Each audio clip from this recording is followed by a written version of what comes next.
Okay, hello friends. My name is MeeHee Kirby. I'm on staff here with my husband Matt, if you've met him.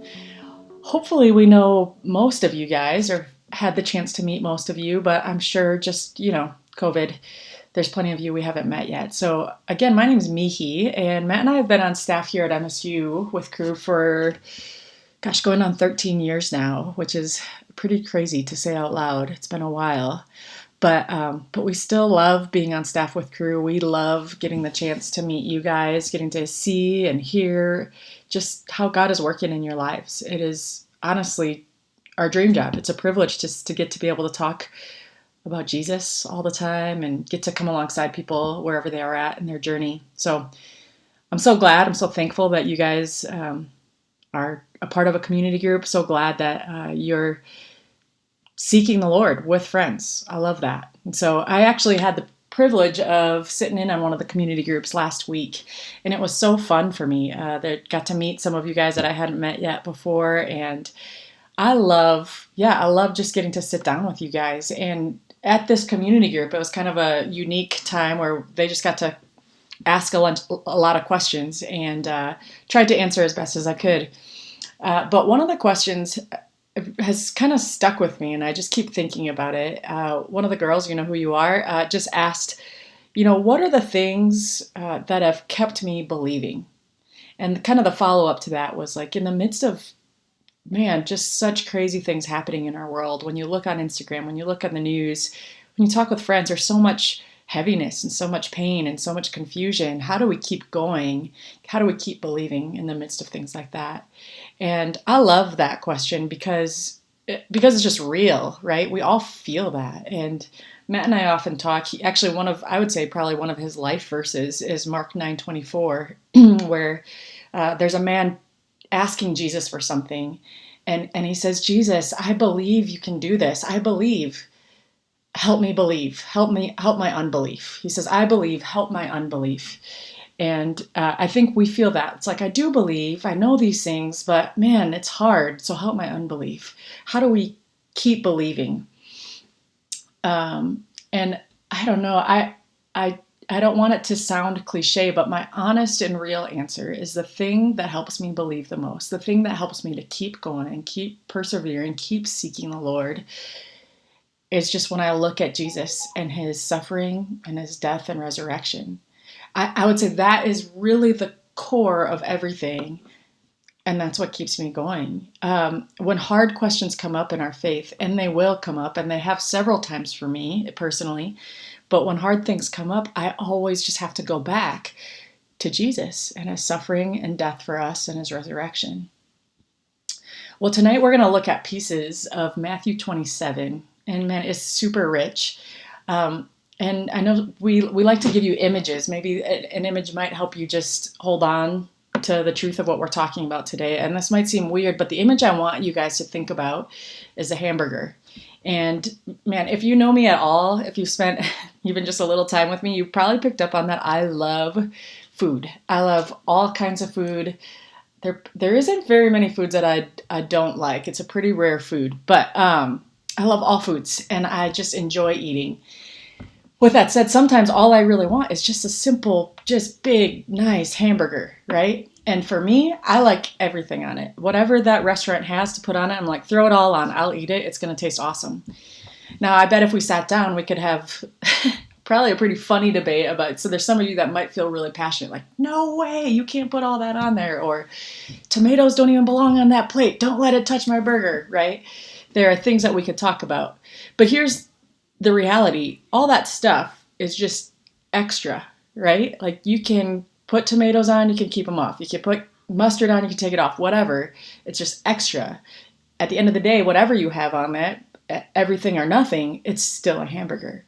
But you take out the burger, actually, the meat, then it's just a bun and whatever else is left, and nobody wants that, right? That is not a hamburger anymore.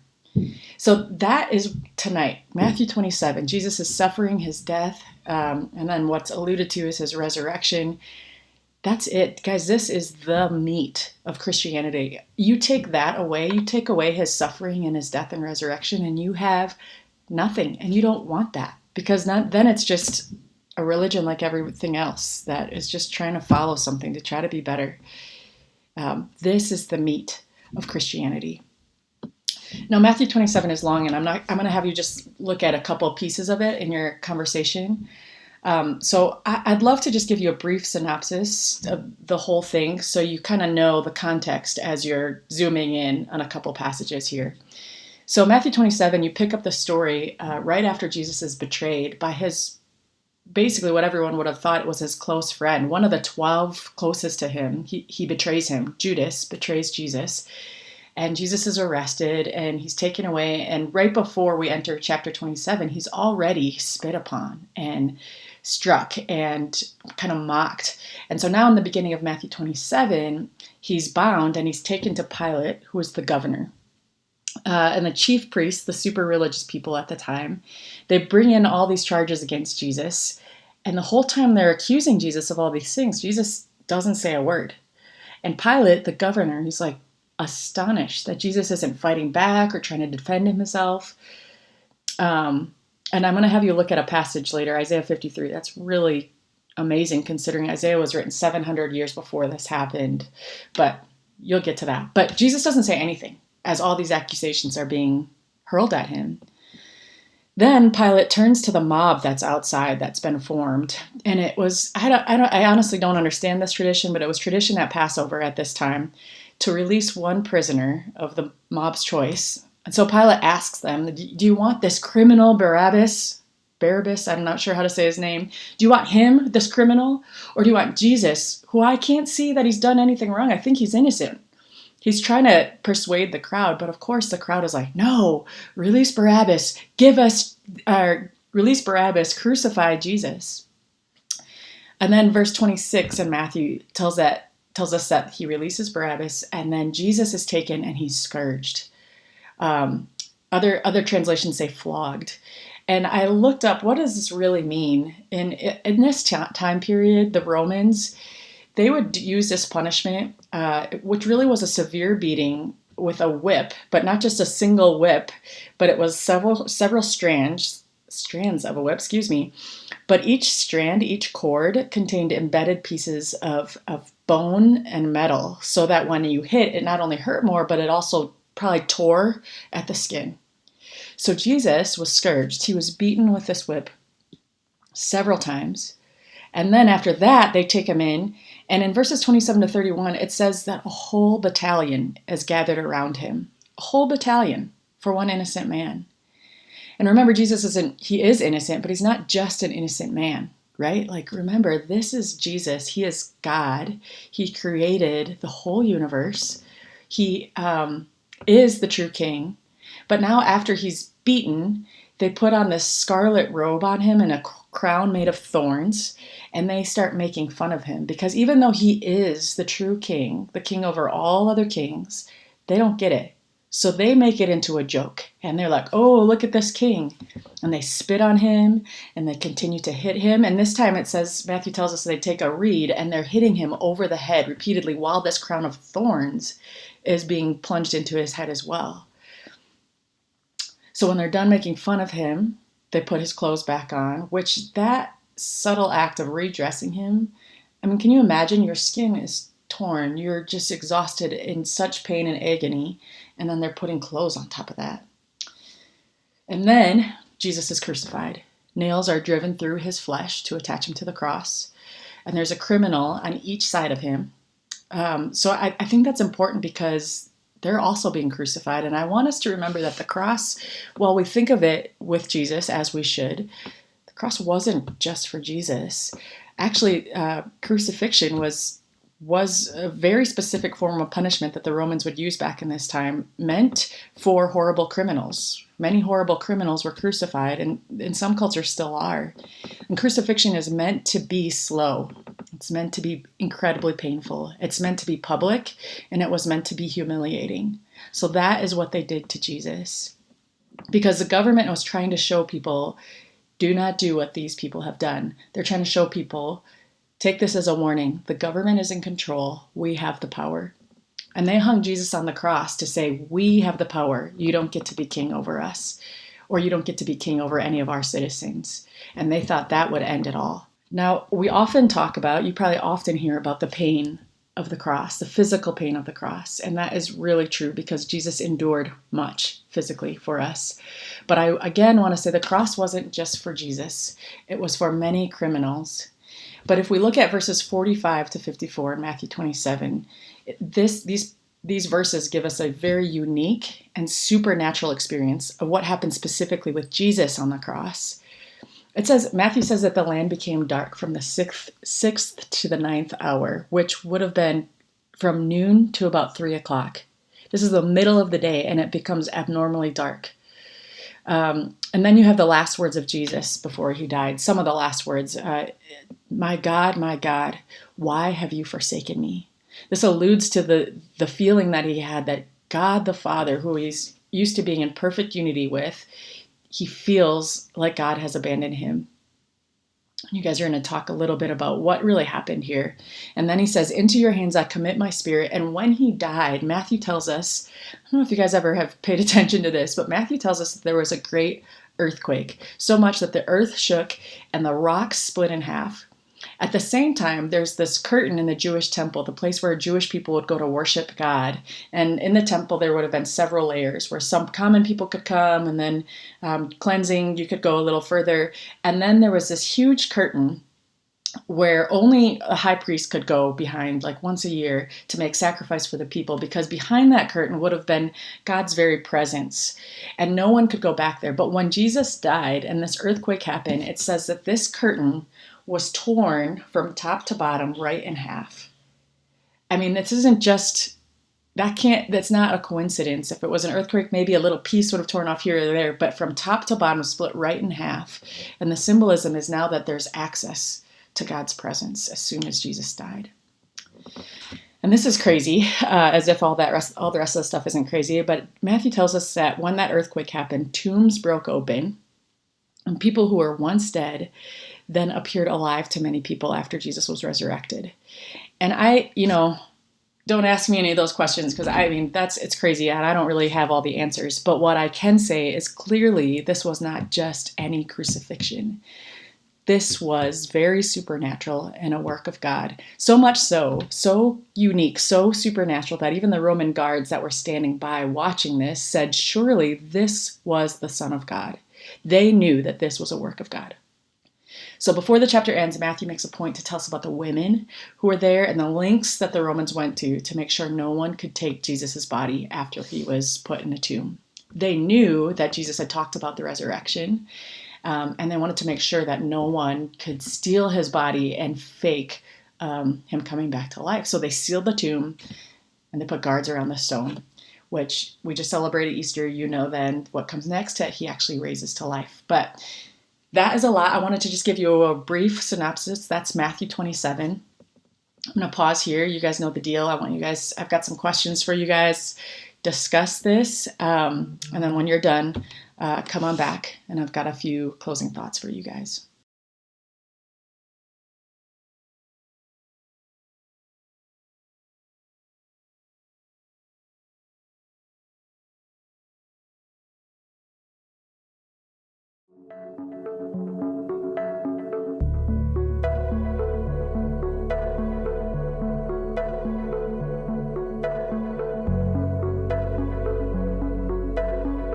Okay, well, I wish I could have sat in on all of your discussions. I'm wondering, as you've discussed, I wonder how you were feeling as you read those verses. I've been walking with Jesus for, over 20 years, and sometimes I can read these passages and I can hear about Jesus dying on the cross, and I can just read it like I'm reading a textbook. It can feel super dry, even repetitive at times. And honestly, that makes me super sad, because what we know, I want to sink into my heart, because guys, this isn't just a textbook. It's not just a story. This isn't just some news event. I would argue that this is the most important thing to ever happen in the history of time. This act, Jesus' suffering and his death, and then also his resurrection, it changes, or at least has a very potential to change everything, right? Without this, we have no access to God. Without this, we would have to keep trying to be perfect in order to have a chance with God. But we would keep failing, and therefore we would have to sit in the consequence and the punishment that we deserve, right? But because of God's great wisdom, his perfect justice, his incredible kindness, his deep mercy, his overflowing grace, Jesus willingly took the punishment for us all, and he willingly went to the slaughter for us. He willingly and silently went to slaughter for us. The creator of the whole universe, the actual true king over all the other rulers and kings of the earth that ever have been or ever would be, the true king, he suffered and died and rose again and defeated sin so that we could be with him. It's incredible. This should rock us. We should stand in awe of this. And I hate when I just see it as like, oh yeah, that's cool. It's like, yeah, I want to shake myself, and if I would shake you in all kindness. I want us to get this, right? And yeah, there are times that we don't see his goodness. We don't see his wisdom. But we know things are true, and that there are circumstances though that can rock us and that can make us question what we know is true, right? And I can get stuck, and it goes back to like there are going to be hard questions in our life, hard questions about faith that we'll have to wrestle through.